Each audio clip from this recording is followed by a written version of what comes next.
In a windswept valley near Ely, Nevada, behind imposing razor wire fences and under the constant gaze of heavily armed officers, several hundred of the West's most dangerous criminals are doing hard time. This is Nevada's maximum security prison, home to killers, rapists, gangsters, the condemned men of death row. And in the deepest, darkest hole of all is the most feared inmate in the state, Patrick McKenna, still wiry and muscular, but dwarfed by the massive corrections personnel who accompany him during any of the rare occasions when he gets out of his cell. You want me to keep moving it? You can just leave it alone. McKenna scoffs at his fearsome legacy and downplays interest in his life. It's a mixture of this persona that's been created by some of the things I've done and some of the things the DA has fabricated, the prosecutors over the years. And it's a combination of all that. A little truth, a little not so true. McKenna will never leave Ely alive. He's serving 16 sentences, including 4 life terms, a death sentence, and scores of tacked-on years he will never live to see, the end result of a lifetime of bad decisions. He despises those cons who complain that they are the victims. I'm prepared to pay for the things that I've done. And I've given 38 years of my life so far to that cause and been under a sentence of death for over 20 years. I don't believe in a victim defense. I don't believe in whining about my situation or putting the blame on other people, be it family members, a counselor in reform school who beat me. Maybe I fell down and hurt myself one day. So what? Life is a struggle. People go through life and they pick up wounds. They pick up scars. Some people are lucky and only get a few scratches. Other people are very unfortunate and don't make it. Or maybe they become paralyzed or something. I've been very fortunate. I've survived things that you wouldn't believe. Las Vegas in the 70s was a city struggling to find its way. Mafia families still secretly controlled several casinos and held sway with politicians and labor unions. Union violence wasn't uncommon.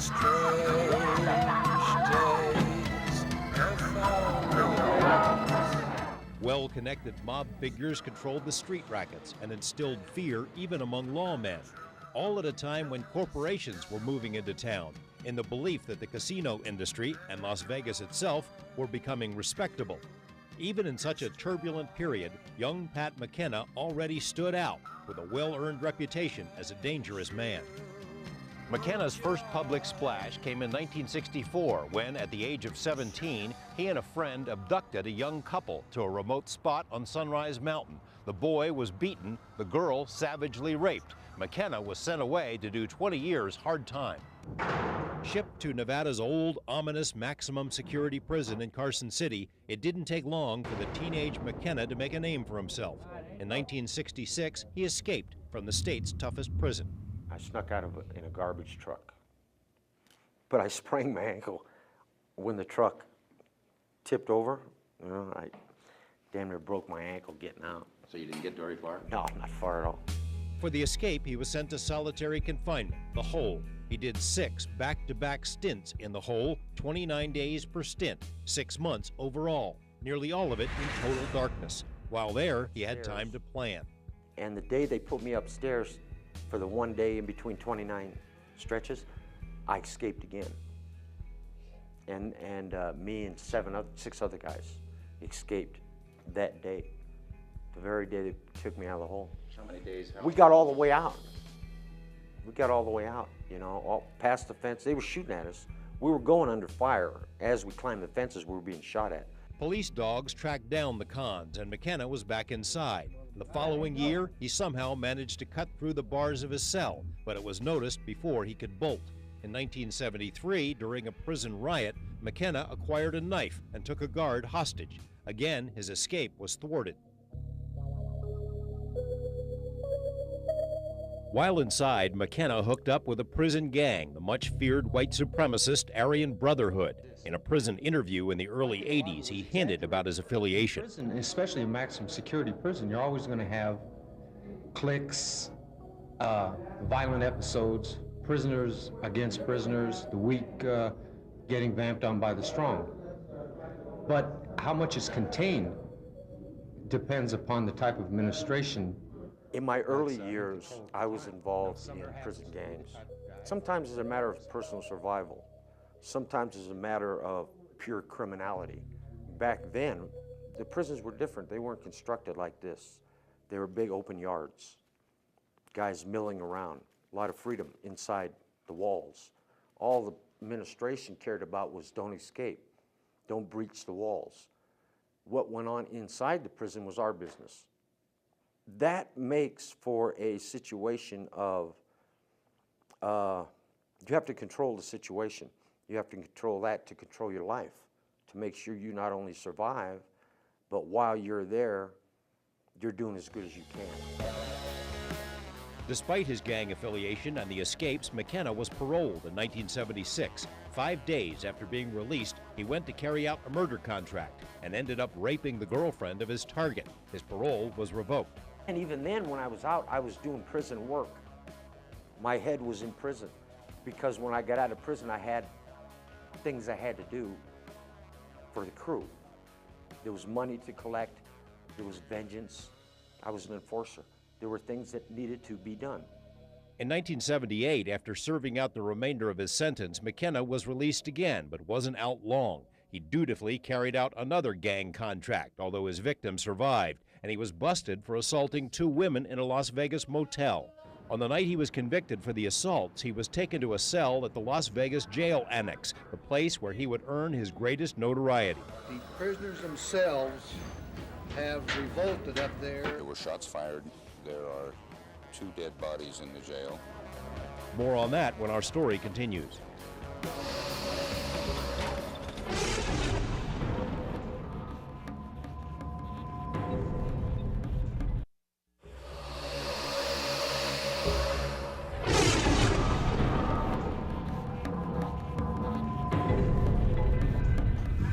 I will continue to fight the situation. When you go to trial, it's not a matter of what took place or the truth.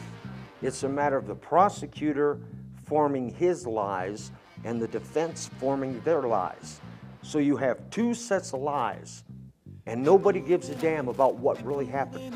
Pat McKenna has had decades to form his opinion about the justice system, with hundreds of court appearances as both a defendant and as his own defense attorney. Although police suspect that McKenna has killed at least 4 people, he's on death row for a single murder, one that occurred inside the Las Vegas City Jail Annex in 1979. I was in a bad mood, real bad mood. He had reason to be. On January 5th, 1979, McKenna was convicted for sexually assaulting 2 women. He was returned to his cell at the then notorious Jail Annex at Las Vegas City Hall. He got into an argument with his cellmate. The cellmate was found dead the next morning. There are conflicting accounts about the reasons for the murder. Some say it was because cellmate J.J. Nobles would not perform a sex act on McKenna. Others say it was an argument over a chess game. McKenna has never been willing to tell his side of the story because he's never been willing to take the stand in any of his trials. Now, though, he's ready to talk. There was this little crew, 4 or 5 guys, that were wannabes. And when I gave them the cold shoulder and wouldn't have anything to do with them, animosity developed. They approached me wrong, and the one guy took a swing at me, and there was 4 of them. One of them had a shank, and the guy in front took a swing at me. When he swung at me, I sidestepped, put him in a chokehold, okay?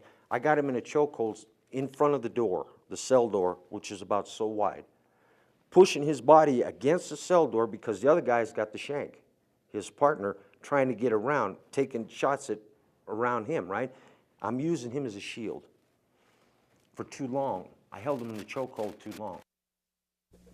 I didn't know it at the time, but I think that's what killed him. In McKenna's eyes, it was self-defense, or at most manslaughter, a fight between cons, not first-degree murder. But prosecutors went after him, and while awaiting trial for that incident, all hell broke loose at the city jail. A siege at the Las Vegas City Jail that started Saturday morning when some prisoners overpowered a guard and used his gun to hold him and 2 other guards hostage. The August 1979 takeover of the jail annex made national news and helped to cement McKenna's perceived status as public enemy number one in Nevada. Two hardened cons, Felix Lorenzo and Eugene Shaw, both facing long prison terms, managed to overpower a corrections officer and gained access to gun lockers containing handguns and ammo. Two other officers were also taken hostage. Most of the 84 inmates were left in their cells, but McKenna says he was invited to join the jailbreak and was given a gun.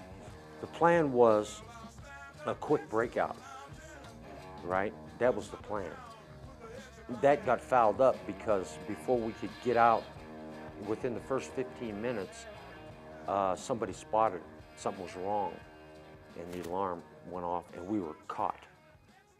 Then, from that, all escape was out of my head. From that point, it just became a question of surviving this thing and getting the hell out of here alive. Lorenzo, Shaw, and McKenna had hoped to walk out of the jail wearing the uniforms of their hostages, but an alarm was triggered and the jail was quickly surrounded. The area around City Hall was cordoned off and the siege of the jail began, attracting network news crews and an army of local media. Can you give us an update?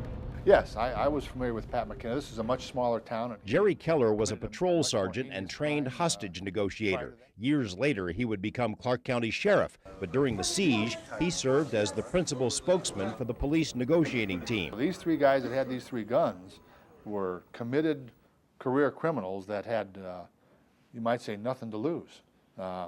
And we were in a tough spot.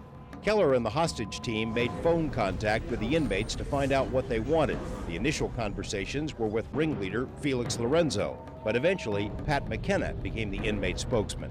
After several hours of standoff, the inmates said they wanted a lawyer as an intermediary. Keller called in Stu Bell, a defense attorney who would later become DA and district judge. The police were not prepared to negotiate. They were going to do what they needed to do to bring this situation under control. The guards knew that their lives were in jeopardy. They certainly didn't want to lose any lives if they didn't need to, but they were not letting these fellows out. The inmates decided they wanted to add another party to the negotiations, a news reporter. He had called the television station. He was watching Channel 8. KLAS news director Bob Stodahl not only knew about Pat McKenna, he'd also known McKenna's father, a tough guy involved in local labor unions. Pat McKenna had first talked to Channel 8 reporter Paul Dawkins by phone, then changed his mind about a go-between.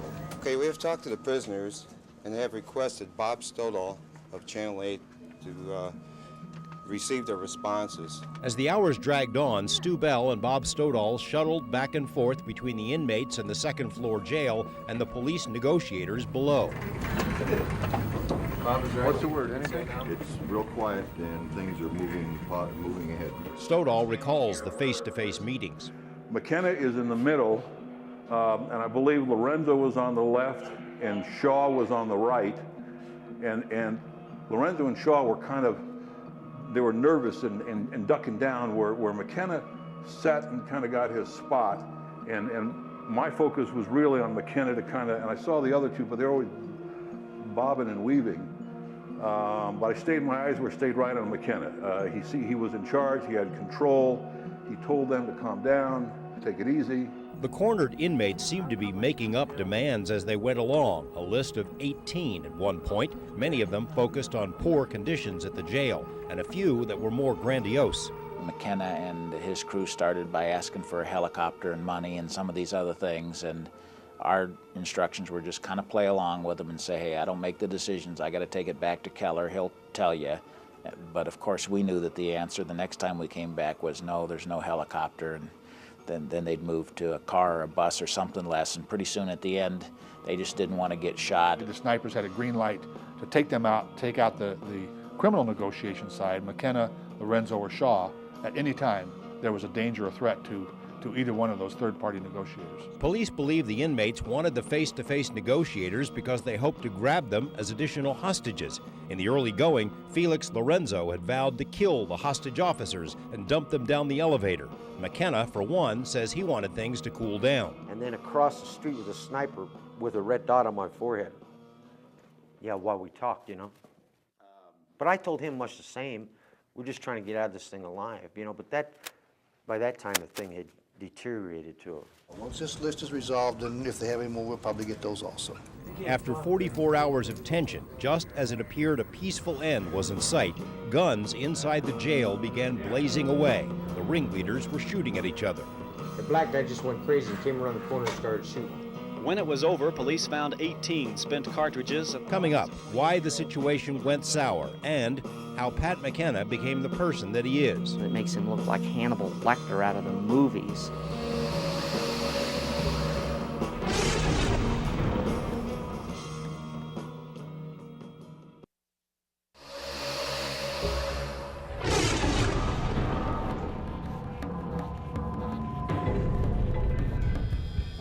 Shots rang out from the second floor jail facility. What has happened is that the prisoners themselves have revolted up there against the leadership. We're only a half a step away from getting the guns out. When things went bad, I was on the telephone with McKenna, and I was talking to him on the phone, and all of a sudden, like 9, 10 shots went off on the phone. Everybody's froze for a second. After 44 hours, the siege of the Las Vegas jail ended in bloodshed. Confidential reports compiled afterward by Metro have analyzed what happened. Lorenzo began moving along this track. It's been dissected and discussed, but still there are conflicting accounts. Bob Stoddall and Jerry Keller were on the phone with Pat McKenna and were very close to having the hostages released when co-ringleader Gene Shaw started blazing away. McKenna gave this explanation when it was all over. The black guy was on the phone. He was talking to somebody. He came around the corner. Him and Felix got in a gunfight. They started shooting at each other. The black guy just went crazy and came around the corner and started shooting. McKenna suspects that police cut a secret side deal with Shaw, asking him to disarm McKenna and Felix Lorenzo. If he disarms me and the other guy, that they'll cut him slack on his case. So he come around the corner shooting at us, and all hell broke loose. Police say Shaw was worried that Lorenzo might execute the hostages, and that's what set him off. Jerry Keller thinks the cons mistakenly believed the cops were breaking in. The compressor of a water cooler on a wall on the other side of the jail clattered as those old compressors did. And the 3 hostage takers, Shaw, Lorenzo, and McKenna, were sure that that was a SWAT team trying to burrow through. Got into an argument, a gunfight ensued. In all, 18 shots were fired, most by Lorenzo and Shaw in a running gun battle, although it's believed McKenna fired at least 2 shots. In the end, Shaw and Lorenzo were both dead. One of the hostages was wounded in the hand, and McKenna was hauled out of the jail naked but alive. The televised imagery seemed to confirm his status as Nevada's most dangerous criminal.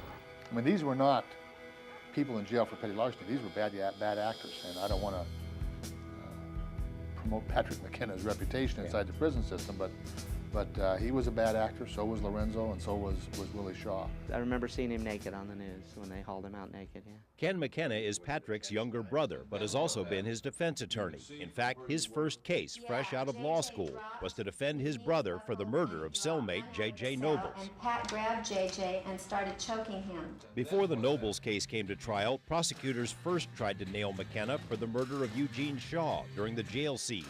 2 slugs from McKenna's gun were found in Shaw's body. McKenna faced a laundry list of charges from the jail takeover: murder, the kidnapping of the guards, and numerous counts related to the attempted escape. Acting as his own co-counsel, McKenna beat the murder rap when medical evidence proved that Felix Lorenzo fired the shots that killed Shaw. The kidnapping charges didn't stick either, but McKenna pled guilty to escape and was sentenced to 92 additional years on top of the 3 life terms he was already serving.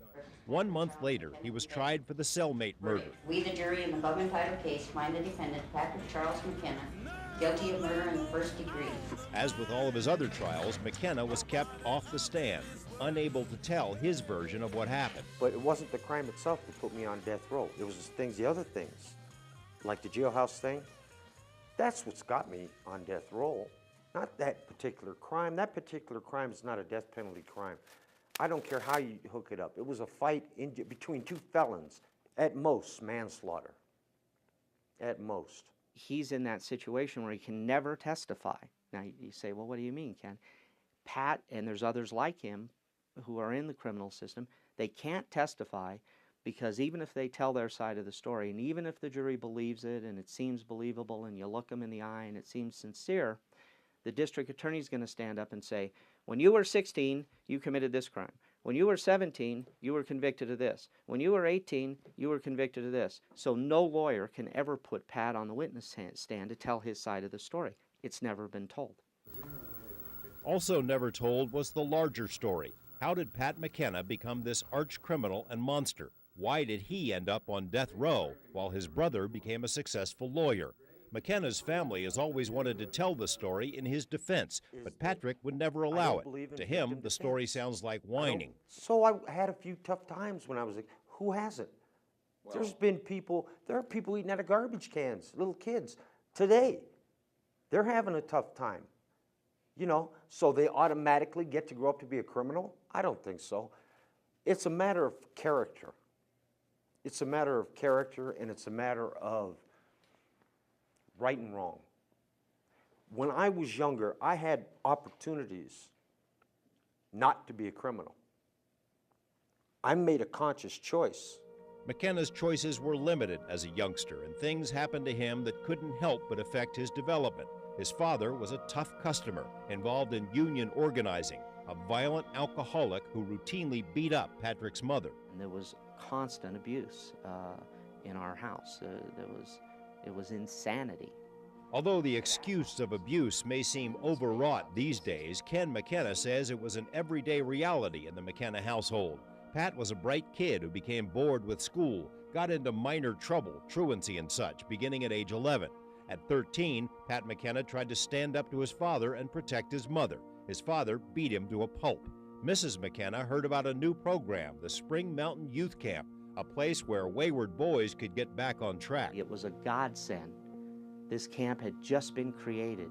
It was everything. It was beautiful. It was the place that Pat could be sent. He could get away from this violent environment. He would have caring, loving people. He would get his education, and he would have a chance to change his life. The reality of that camp was it was run by pedophiles and sadists who physically, emotionally, and sexually, we assume, abused those teenage children under their care. They would handcuff 13-year-old boys to the flagpole naked overnight in the mountains where it could get below freezing. Naked. Why? They used to make you fight your friends for their entertainment. The counselors would come in. We called it the Saturday night fights. There was no education, there was no school. All they did was give you a pick and a shovel, make you chop weeds and build a road all day. That's what we did. And then they'd whip your ass. Anytime you get out of line, they just beat you, slap you down. Now you gotta realize we're talking 10, 11, 12-year-old kids, and these are grown men, these so-called counselors. And after about 8 months of that, when they let me out, I was a little bitter about the situation and very resentful of authority, because my concept of authority was those bastards. And I hated them with everything I had in me. I hate them today. My memories of after he got back from Spring Mountain, he was totally disconnected. And there was a Pat that was my brother that we spent time together and we knew each other. He was gone. Ken and the other McKenna boys didn't go through what Patrick did. Only the oldest son was beaten and sent away. McKenna's father eventually died of a gunshot wound, self-inflicted, lawmen said, although some suspected it was a union-related murder. The death came too late, though, to detour Patrick from his seemingly inexorable path toward death row. There's no question he's a killer. Coming up, McKenna gets the Hannibal Lecter treatment in court, and he nearly escapes from death row itself.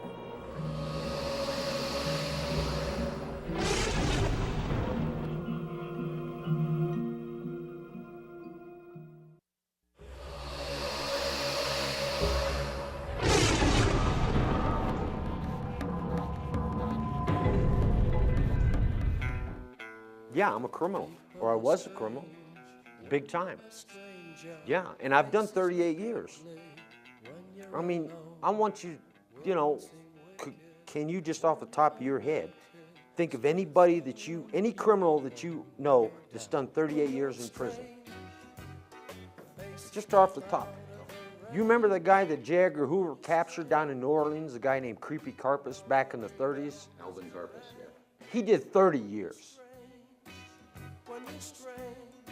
30. I got 8 over him. This guy was a multiple killer. You know, we're talking John Dillinger era. This guy was a multiple killer.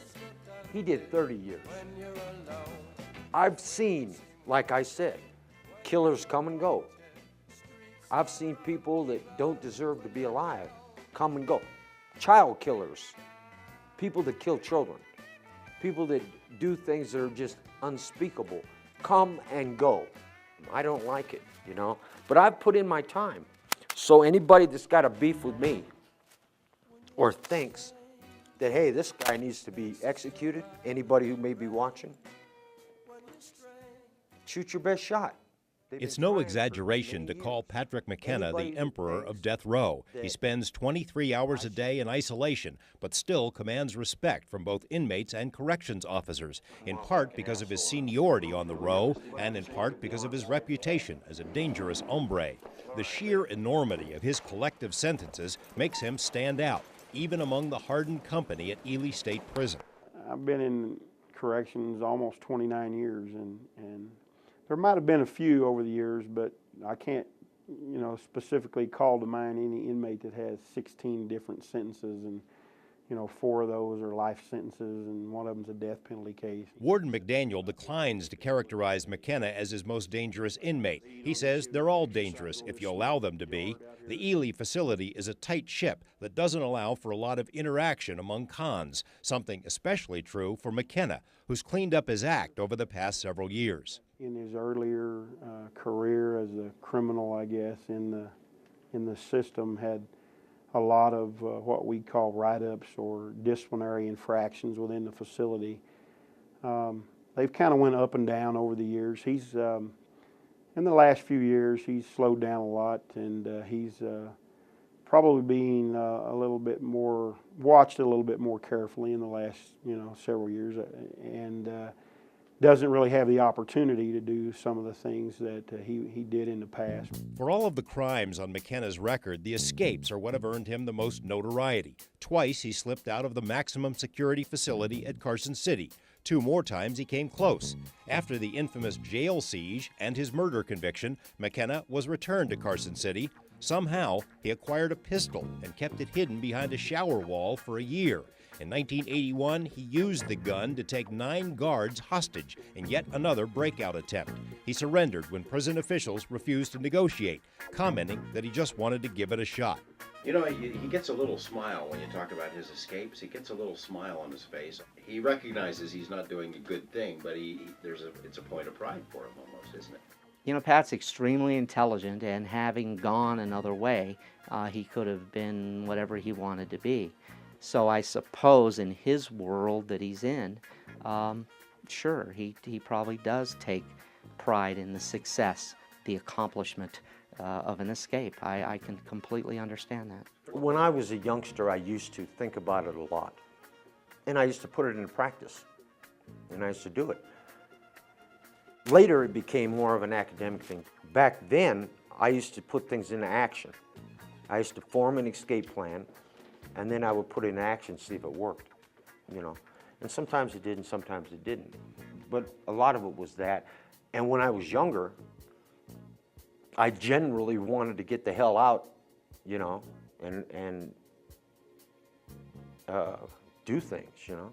The crown jewel in McKenna's career as an escape artist came here at the maximum security prison near Ely in the early 1990s, when McKenna and another group of inmates came this close to busting out of death row. The Ely prison was opened to be a new escape-proof facility built to house the worst of the worst. When McKenna transferred here in 1989, construction work was still underway. This reporter was in negotiations with McKenna and prison officials to arrange a death row interview. McKenna turned us down flat. I'm suspicious of the media in general. You know? I don't blame you. Because of personal experience with them. Usually they work with the prosecutors. The reason McKenna didn't want any attention from a reporter is that he had hatched another escape plan and was nearly ready to go. As part of the elaborate scheme, McKenna and 5 other death row denizens had used hair clippings and assorted scraps to create papier-mâché heads to help cover their absences. They used ropes made from bed sheets to access a crawl space above their cells, labored inside the crawl space to dig a hole through the cell block wall, and somehow obtained wire cutters that could have sliced through the only fence that stood between them and freedom. They were awaiting the first storm of winter to go, but were ratted out by an inmate. Otherwise, McKenna says, he was gone. Prison officials insisted afterward the plot would never have succeeded. Like this place, I'm convinced in my head that I beat this place, this prison. These guys might not agree, but in my head, I think I beat this place. I did everything that was physically possible to do in order to get out of here. But it wasn't put into effect. And it was caught, I was caught before then. And I freely owned up to it. I took responsibility for it. And I'm still paying for it. You know, I'm still on the special classification 10 years later, 11 years later. And you said in your head you got out of here. That was in 1991, just before I retired. Prison officials note that no one has successfully escaped from Ely, and since Warden McDaniel has been running the place, no one has even tried, not even McKenna. He doesn't leave his cell unless 2 officers are escorting him, and he's been searched and properly restrained, and there's no one else out in the area that he could come in contact with. In other words, Pat McKenna isn't getting out of Ely State Prison. No. The McKennas believe it's the escapes, not the cellmate murder, that has kept Patrick on death row for so many years. There's no doubt. Explain that to me. Well, it's a combination. I have a long history with the state of Nevada. People that were lawyers became judges. Judges became politicians, governors, senators. I had a prosecutor once named Robert List. You ever hear of him? Yeah, sure. Judge, how about Michael Fondy?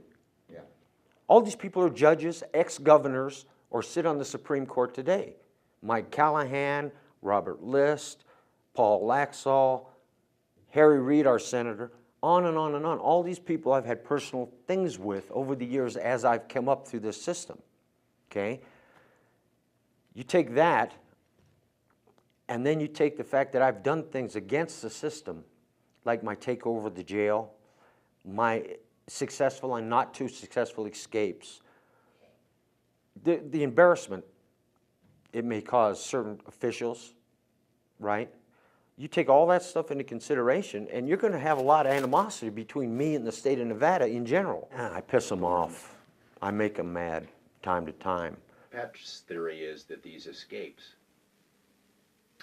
serve as an embarrassment to the system, and that's why they want to put them away. What do you think about that? I think that's absolutely true. You know, Pat, in many levels, is an embarrassment to the system. There's also a lot of guilt regarding Pat, and there are people who do know that what happened to Pat at Spring Mountain and other places, and the way the system handled his particular problems, which weren't serious initially, that they are guilty. Ken McKenna knows that blaming it on the system will likely elicit groans from the public, but if ever there was a case where it's true, his brother would seem to be it. After the abuse at home and the brutality of the Spring Mountain camp, young Patrick was sent away to a juvenile camp near Elko for committing petty crimes. He says he was bitter, not open to any help, and when he was released, he rejoined his young crew on the streets of Las Vegas. Now we're all older. We're teenagers now. We're doing more serious things. We're pulling robbers. We're getting involved in things that we're doing piecework for the adults. Doing jobs for adults. I'm not mentioning names or anything, but it involved unions and all that. McKenna won't confirm it, but law enforcement sources say his teenage crime crew was linked for a time to a notorious father and son hitman team, Tom and Granby Hanley, hired muscle who masterminded a rash of union-funded firebombings in Las Vegas and who were suspected of several murders for hire on behalf of mafia figures and labor leaders. The Hanleys were eventually sentenced to life for a mob-tainted hit on a union boss. Still only 16 years old, McKenna took a final stab at a straight life. His girlfriend became pregnant, so he married her, got a regular job, and had a plan to join the Marines when he turned 17.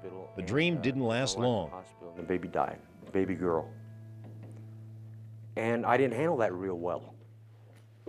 I was kind of putting all my hopes on this family, then the Marines, right? That's where all my hopes and every rationalization I had for getting out of the criminal lifestyle was on that. When that didn't happen and the child died, I started drinking, went back to the lifestyle. And in about 4 months, I was in prison. And then it's a downward spiral. And I've been in prison, that was 38 years ago. And I've been right here ever since. McKenna has committed terrible crimes, but in his view, he's never hurt a truly innocent person, only those already caught up in the criminal lifestyle. In a letter, he told us, "Each and every crime I've committed, without exception, has been against people in my world, in the life. I've never committed a crime against someone who wasn't in some way in the justice system or the criminal world." The Sunrise Mountain kidnap and assault is what first sent him to prison. McKenna says the teenagers he attacked were street gang members who'd given information to police about his crew. The cellmate he killed had a long rap sheet and he says was trying to kill him. He notes he never harmed the hostages during the jail takeover or during any of his attempted escapes, and various co-conspirators have testified that McKenna was adamant about not hurting anyone. The people he attacked during his brief periods of parole were all criminals, he said, drug dealers and others who were in debt to McKenna's gang associates still on the inside. It's not an excuse, McKenna says in his letter, just an explanation. I'm not a serial killer. I'm not out there on the streets stalking people and killing people for my own perverse pleasure. I'm not doing that. I'm not blowing up buildings full of innocent people. I'm not blowing up airplanes. I thought that that's why we had the death penalty, for those kind of crimes. But recently, the last week or two, it's been brought to my attention that the death penalty is to prevent a man from escaping from prison. You don't have to be a child killer or a mass murderer or a serial killer. You've got to be an embarrassment to the state. Mr. McKenna does not get to choose. Coming up, the state tries once again to send McKenna to the death chamber. But a new attorney has a new issue to raise. With just a technicality. Well, no, it's actually unconstitutional process. And if we give up that, you and I and everyone else lose.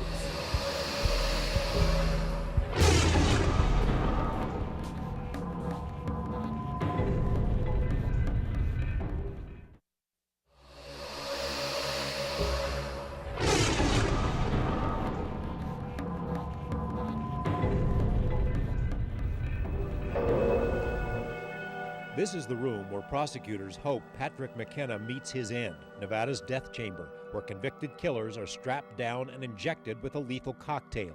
For 24 years, a small army of lawmen and lawyers have tried to arrange McKenna's rendezvous with the executioner. And while McKenna was convicted for the slaying of his cellmate in 1979, he has twice had his death sentence reversed, once by the U.S. Supreme Court. But I'm not going to allow the state of Nevada to make me afraid, or to make me think that because they say they're going to kill me, I should worry about that. To hell with them. Bring it on. If they want to do it, do it. But I don't think they can. You know, Pat has won every appeal he's ever had. That's why he hasn't been executed. Why does he win them? Because they make mistakes. Well, they're not just casual mistakes. They're errors in the process of justice. They shouldn't make those mistakes. Why do they make them? Because they don't care. They want the conviction. Opening statements began today in the penalty trial of Patrick McKenna. Of all Patrick McKenna's court appearances, the most surreal was the last, the 1996 sentencing retrial, his third for the same murder.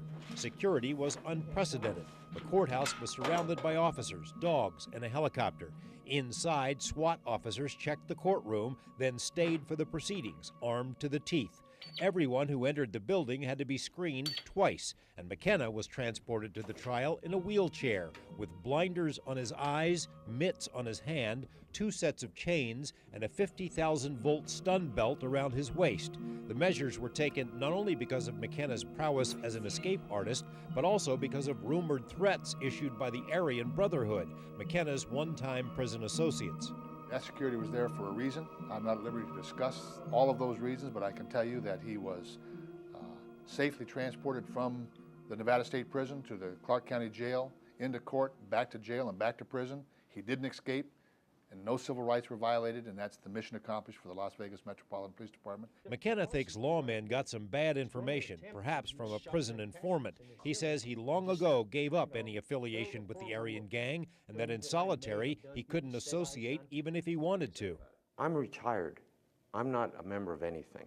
His family and lawyers see more sinister motives. And having all that security sitting around with machine guns on their laps under their little cloths and looking like it's an armed siege, of course that affects the jury. It's intended to affect the jury. When they roll him down the hall in a chair with a mask on that makes him look like Hannibal Lecter out of the movies, and that shows up on the newspaper, of course that's intended to affect people. The prosecutor, I think, is going to attempt to use shotgun tactics in this hearing and just, fill the courtroom with things that I may have done, people said I'd done. If I were to tell you that this woman testified about being brutally raped and sodomized and beaten with beer bottles and kicked in the face and beaten with rocks and threatened with firecrackers and beaten with a stick with nails in it, wouldn't you agree that that offender needed to go to a maximum security prison? Patrick told me to take my clothes off and that he was going to have sex with me. And if I tried anything, that he would kill me. And he killed or badly injured somebody else. There would be no one on this earth more conscience-stricken than that family. The lead prosecutor in the '96 hearing was Dan Seaton, a longtime nemesis of McKenna's and one of the toughest prosecutors in Las Vegas history. Seaton relentlessly recited McKenna's life of crime for the jury, a kitchen sink assault. The DA's office believed then as now that McKenna's overall record warranted the death penalty. He was in custody and killed another inmate. If there is a poster child for the death penalty, that's it. I mean, if we can give somebody life without and they still are a threat to other inmates or guards or nurses that work, life without then becomes still a dangerous sentence. The proceedings marked a first for McKenna. He still wouldn't take the stand to explain his version of the jailhouse slaying, but this time he reluctantly allowed the jury to hear the story of his life as outlined by members of his family. The defense portrayed McKenna as a product of his environment, a creation of his own father. With a belt, with his fist, with any object that was close by. Today, he wouldn't have got away with this. He'd have been stopped earlier. And Pat wouldn't be where Pat is. McKenna said afterward that okaying the painful testimony from his family was among the toughest things he'd ever done. Public defenders Pete Laporta and Nancy Lemke unloaded their own emotional onslaught as they pleaded for McKenna's life. Patrick Charles McKenna will die in Ely State Prison. He will leave Ely State Prison in a pine box. That is what we do know. The question is, will God decide when, or will you? Even though he didn't testify, McKenna was allowed to address the jury and to do something he'd never done before. I'm going to do it now, and I'm not going to be phony about it. I'm going to talk to you honestly, and I'm going to talk to you frankly, and I'm going to talk to you straight from the shoulder. Please do not let them execute me. They're doing it for the wrong reasons. They're using me as an example. Think about it. That's all I'm asking.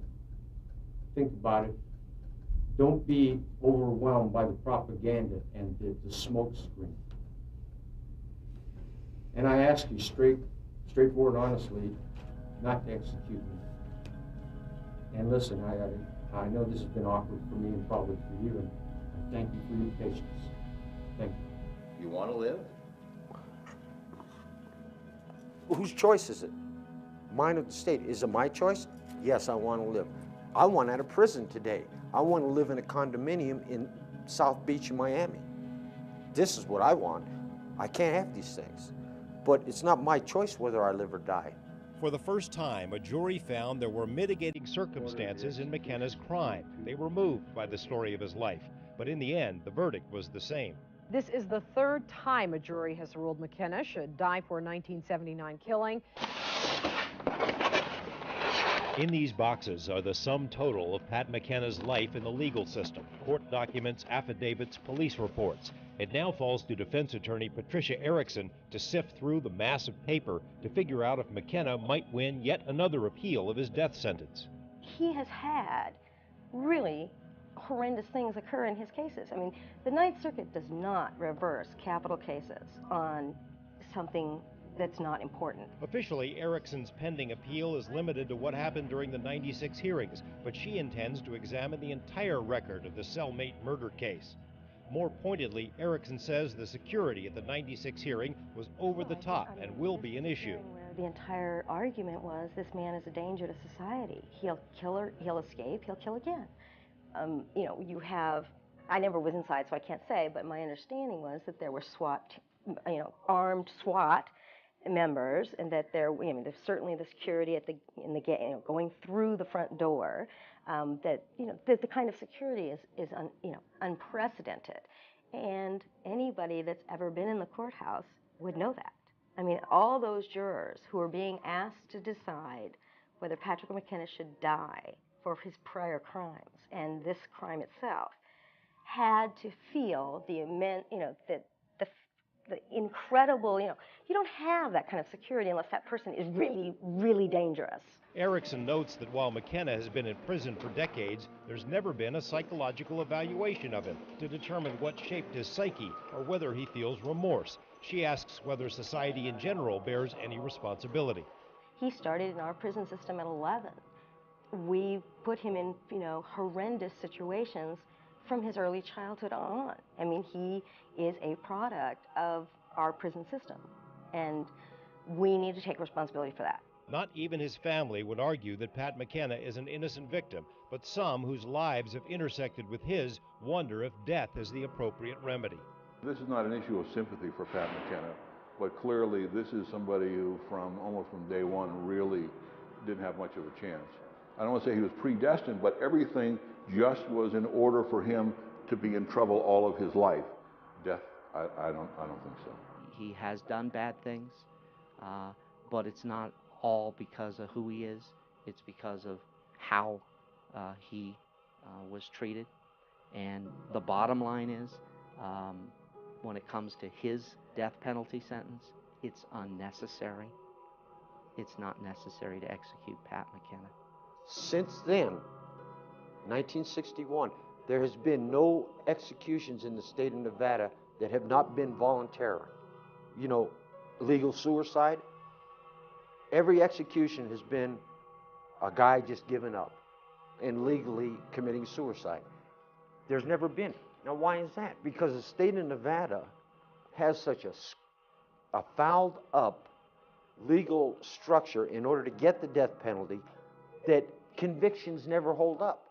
They're overturned, they're vacated, or you drag them through the court for 20 years. All they have to do to stop all that is to give you a fair trial in the beginning.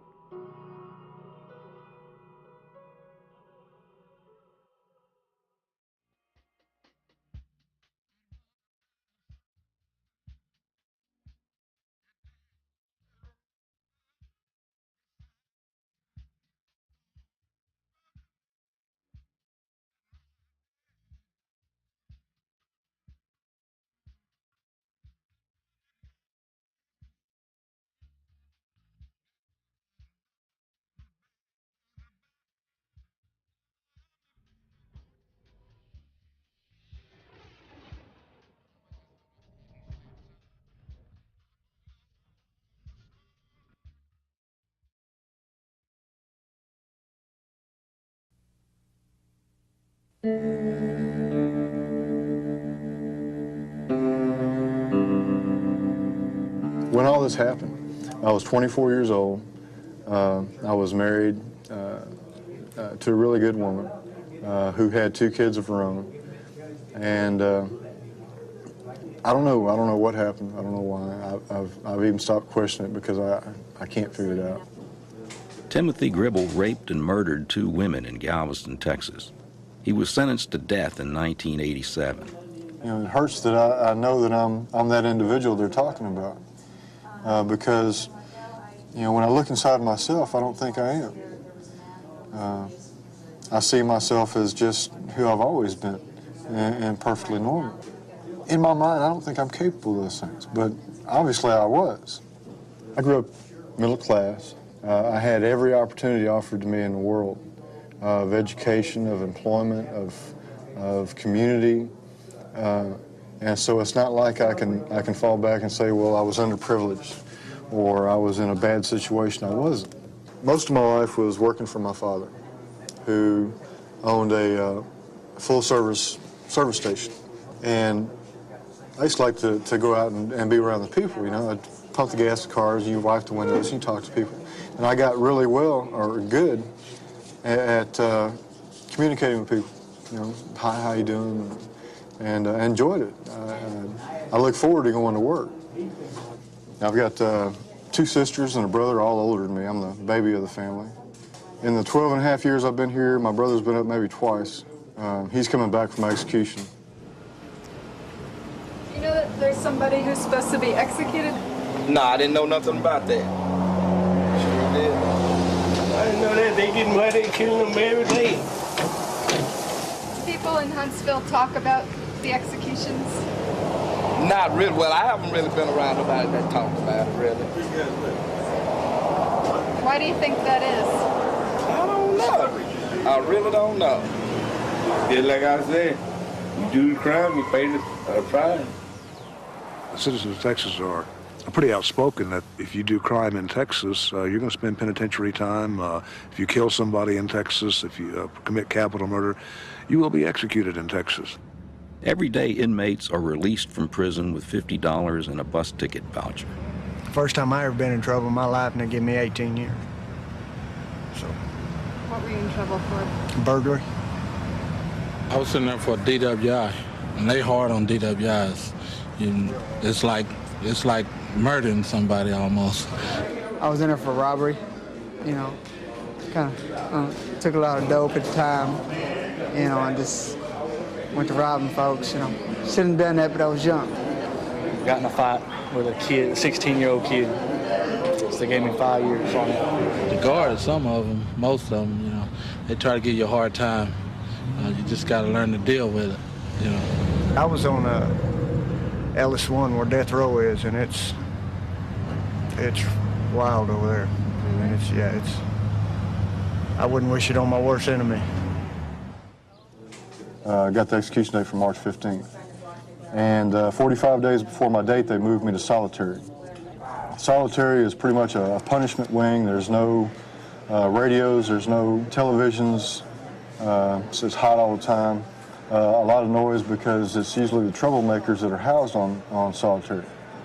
I felt it was almost like mental torture to take a man who you've told we're going to kill you in a month and a half, but in the meantime we're going to put you in solitary confinement and isolate you from everything you've ever known down here in this life and make you listen to these people banging, hollering all the time. And it's pretty hard to cope with. This is the way the system works. It is, while it's a tough system, I mean, these people are put in here for doing something on the street that put them in a situation where they have to be incarcerated. It's not a situation that I would, by any stretch of the imagination, would call it to be a cruel or inhumane system. I got a visit twice a month. My mom, bless her heart. She come down like clockwork twice a month. I told him not to come. I just did my time. It's better. It's better without visits to me anyway because it makes my time hard. Once they leave, I'm sad, you know. So I'd rather did it like I done it. That's the worst part of doing time, being away from your family. I don't take anything for granted, especially the little things of being able to open a door, you know, going to the bathroom without somebody walking by your cell. You know, there's no doors in this place. There's no privacy. Just a simple touch of somebody holding your hand or a hug from a friend. These things that people do every day and just totally take for granted. A close companion to talk to. Where I'm at now, I have no one to talk to. If you don't have something outside of you to look at, then you go within and you daydream, you fantasize, you think of better days, what ifs. What do you dream about? Freedom. What does any prisoner dream about? Walking out these gates. Now I'm going home. I'm gonna be with my babies. Yeah, I'm waiting on them to come pick me up. They should be here soon. I'm going back to Dallas. I got a few kids I got to take care of. You know, it's time to, straighten my life up. Fly right. First thing I'm gonna eat, I'm gonna go eat some Red Lobster or something. I'm gonna go eat some real food. This place ain't for me. Bye-bye, Huntsville. See you later.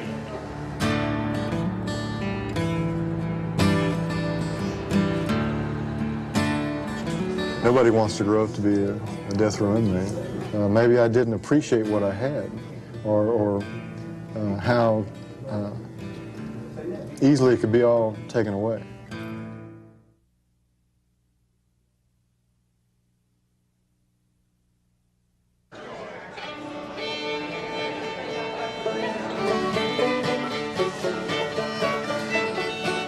Well, this is Texas. Huntsville is right here. We're 70 miles north of Houston and about 170 miles south of Dallas. Huntsville was settled in 1835 by Alabama pioneer Pleasant Gray. He established the town in what was then Mexico with 2 log cabins and an Indian trading post.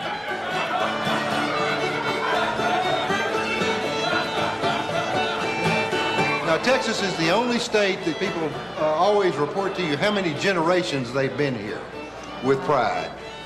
I'm proud to say that I'm a Texan. In fact, one of my ancestors fought with Sam Houston at the Battle of San Jacinto, and I'm pretty proud of that. She's one of Sam Houston's great. Just one great. Just one great. I'm not that old. Well, dear. Huntsville's favorite son, General Sam Houston, liberated Texas from Mexico in the Battle of San Jacinto and served as the new republic's first president. You've got to lay claim to something, and Sam Houston is really the only thing that we've got to lay claim to. I mean, he lived here, he died here, and we've got him in effigy out there, 67 feet high. He's our boy. How many Mexican soldiers died in this battle? Kim?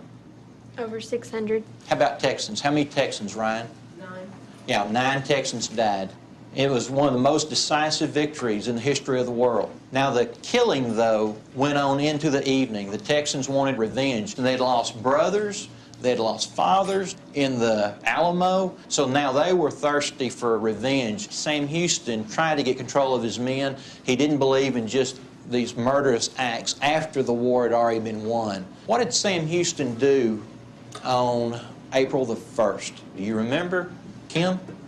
He executed 4 men. That's right, he hung 4 men, had them executed because they'd been robbing, stealing, and looting. And it also helped his authority over his soldiers. They knew that when he said something, he was going to follow through with it. How about our prisons today? What if Sam Houston could come to Huntsville and he would look around and see the prisons, which they were just getting started at the end of Sam Houston's life, the Texas prison system? I think he would disapprove of the death row system because he hung those 4 men. He didn't wait. He just did it. In other words, he disapproved of the way it's done now? Right. Oh, okay. Allison? Also, when he hung those men, they were only like robbers and like troublemakers, and today we just hold them for like 5 years to 10 years and then let them go. He definitely wouldn't approve of that. I think that he would be glad that they were locked up because they did something wrong, but I don't think he'd be happy that there's so many people in prison. Probably be sad just by the number of lawbreakers, right? He'd be saddened by that. I don't think he would like that they get to play basketball whenever they want and go out and run track whenever they want, because he was like really into the justice, Tiffany? He'd probably say all the cells should be empty. They should all be dead by now. Kill them Get rid of them. Get rid of them. Okay, he might, but let me remind you of something. During the Battle of San Jacinto, remember Sam Houston, and he used very, very strong language, and I'm not going to repeat it, to try and stop his men from killing those Mexican soldiers once the battle was over. He did what he believed was best and not what was popular. In 1849, Sam Houston led Huntsville in a fierce competition to become the state capital. When Austin won, Huntsville was awarded the lucrative state penitentiary as a consolation prize. The town's penal history is on display at the Texas Prison Museum in the main square. It is a model of the oldest prison site in the state of Texas. Its proper name is the Huntsville Unit, but everybody calls it the Walls. These are items that have been made by the inmate population to use against one another and the security officers in escape attempts. They can take practically nothing and make it into a weapon. The slingshot here is a recent contribution from down at the McConnell unit. The spear that's leaning against the wall is nothing except rolled up paper, and the point of the spear is a paper clip that has been straightened out, and then they take it and rub it on concrete floor till it's just like a needle. This is the electric chair that was used by the state of Texas from 1924 through 1964. 361 men lost their life in this chair during that period of time. After popular support for capital punishment sank to an all-time low in the late 1960s, the U.S. Supreme Court joined the rest of the Western world in outlawing the death penalty. But political tides turned, and America resumed capital punishment in 1977. 1/3 of the nation's executions since then have taken place in Huntsville. Old Sparky. The inmates call it that. The gentleman who did most of the construction of it was supposed to be an occupant of the chair. I have nothing to back that up, but we do know that his sentence was commuted, so he did not sit in the chair officially. Inmate population calls it Old Sparky. The prison system has been here so long. It is a part of the state and the local history. You cannot separate it all. It is here, and we do the best with it that we can.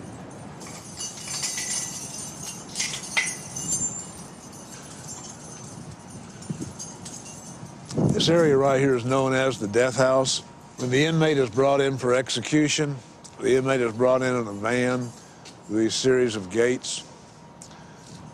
Once the van is inside here, this gate will be closed, and the inmate will be escorted out of the van and into this door here. The inmate is, at this time, the inmate is shackled by his hands and by his feet. I had a hard time these past few weeks trying to adjust myself mentally for my execution, to say all my last goodbyes to my friends. At the other unit, the inmate can visit with family, friends, that type of thing. But once the inmate is in the confines of this building, no more contact. Once you become a death row inmate, you'll never be able to hug your mother again, shake hands with your father, anything like that. It just doesn't happen. I could probably name off 20 people that was really good friends with, talked to every day, that have been executed. You see them walk out and you know where they're going. You know that they're going to be killed. And here you are, you're still alive. You almost feel guilty for being alive. That it's, I don't know. About an hour prior to the execution, in Texas, the execution time is 6 p.m. The inmate will be removed from this cell and taken to this cell right here. He'll spend the last hour in this cell. And it's from this cell, when 6 o'clock comes, that the inmate will leave cell and go through the green door. Up until the time it is time for their execution, they will never see what's behind that door. I hate to confront death. I know it's present. I know that I'm on track for it. I've got 2 weeks to live, but I just hate to actually confront it, to think about it head on. You know, I can conceptualize death. Yeah, I'm not going to be here anymore, but to actually think about laying down on the gurney and having a needle in my arm, and knowing that any moment I'm strapped to this gurney. Any moment they're going to pull the curtains back, and there is going to stand my family and friends, and 5 members of the victims' families and their friends, probably the district attorney. And I'm going to have to confront this whole situation, this whole scenario of here you are, you're going to die. And it's scary.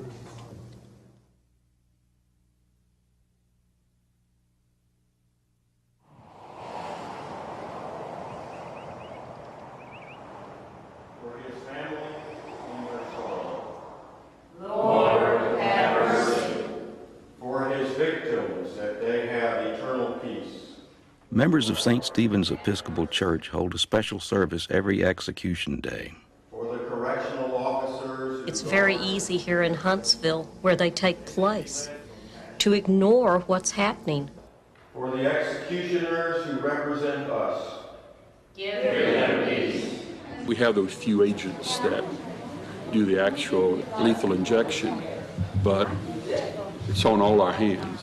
For the people of Huntsville, that we remain distressed and avoid complacency. We've been dead 10,000 years, bright shining as the sun, with no less days to sing. The biggest problem is not the people that take a stand one way or another. It's all the apathy in the community. They're blindly letting the state run a system that takes people's lives and they don't know anything about it. Regardless whether you're for or against it, just get involved. I mean, take a stand.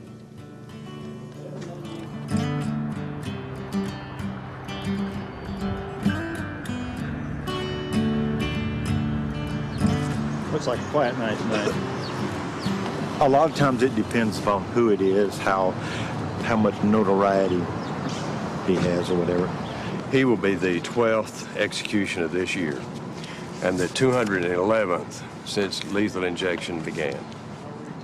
I don't want my family to be there to witness my execution. That's not the last image I want to leave them with. I mean, they've known me all my life from time I was a baby. They don't need to see me die like that. Now, I need to make one change. The sister and the father are not going to do it. This area right here is where we bring the witnesses in that witness the execution. They'll come down this hallway. I've witnessed executions where the inmate has gone out singing a hymn. And then I've had other inmates who have gone out literally with a curse in their lips. I've had them say, well, I'm not going to say anything for my final statement. And yet, when the time comes, when the warden asks them for the final statement, would give one of the more eloquent speeches that you've heard, you know. I've had them go out praising the Dallas Cowboys. And inmate Gribble, when I visited with him earlier this afternoon, he wanted to, he emphasized that he didn't want anything in the court stopping him from being executed. That's his choice. He's ready to be executed. He made that quite clear. Now, you got to remember that most of these people had been here for a period of time, and they've had time to get ready for this day, which they knew eventually was going to happen. So mentally, they're prepared for it. A lot of them are spiritually prepared for it. A lot of them look forward to being just the next step on a journey, that anything would be better than where I have been. From my point of view, death is almost a release. because strictly from a personal standpoint, I won't have to wake up in here anymore. The people that are going to have to deal with my passing when I'm gone are my family. My friends that I've created good friendships with outside. They're going to have to live with the fact that the state killed me, that I was executed, and they're going to be a whole new set of victims. Whereas if I had spent the rest of my life in prison, it would have been hell for me, but they would have had, I would have been there, you know. There wouldn't have been that loss for them.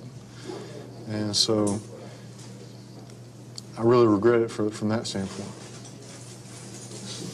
But it's here and there.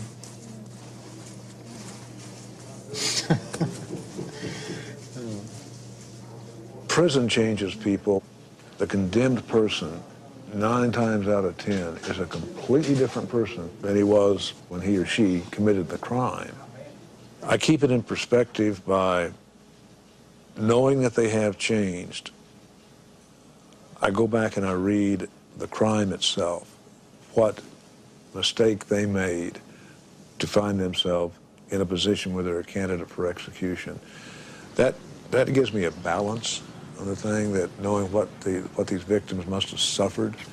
I mean, they've all suffered a pretty horrible, horrible death. And even though I get to know the inmate and recognize that he's changed, I never want to get to the point that I overlook what that person did to get there.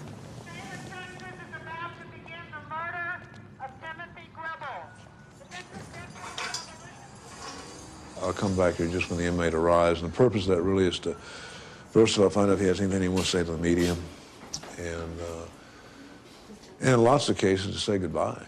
There's a lot of these guys I do know. Goodbye, fella. Have a good trip. Once the inmate is hooked up to the IVs, which come through that little portal there, there's only 3 people in this room. A chaplain stands at the foot of the inmate, and the warden will stand approximately in this position. The warden will ask the inmate if he has any final statements, and if he does, he will address either this side over here, which is the victim side, or this side over here, which is the actual inmate side. If a man ever had anything to say, now's the time to say it. People actually will pay attention to you when you're dying, you have a last statement, they'll actually listen. And so I'm taking a lot of time to try to say the right things. First and foremost, I want to apologize to the victim's family and for the crime that I committed. I really don't want to say too much. I don't want to offend them, but I have thought about them a lot over the years, about the loss that they've had to go through. I lost my freedom. Basically, I lost my life. And I know how precious life is now. It took this place here in 12 years of my life to come to grips with how precious and fleeting life is. It takes about 2 minutes from start to finish as far as the chemicals getting into the body. The person is clinically dead when the first chemical hits because it's such a massive dose. Once that chemical hits, it's irreversible. They can't come back. The only thing that you will hear during the execution is an escape of air from the lungs when the diaphragm of the lungs collapse from the second chemical. It's over in just a matter of minutes.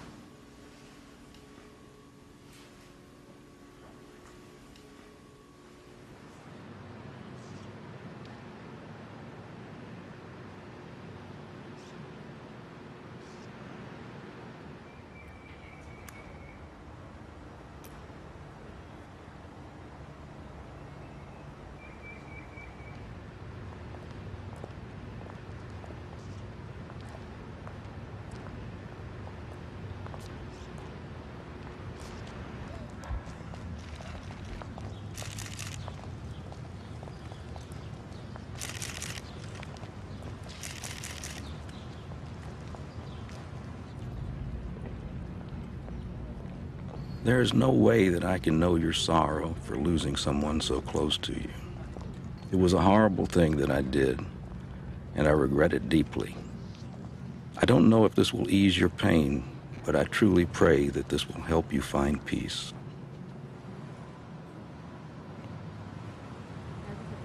When you live someplace that gets referred to at times as the execution capital of the world, it does give you some pause for thought. The family of those people executed are victims as much as the others. In my view, they're victims of the defendant.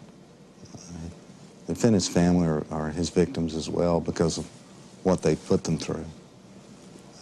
But people lose a lot. And it's not an issue that's ever going to be black and white and cut and dried.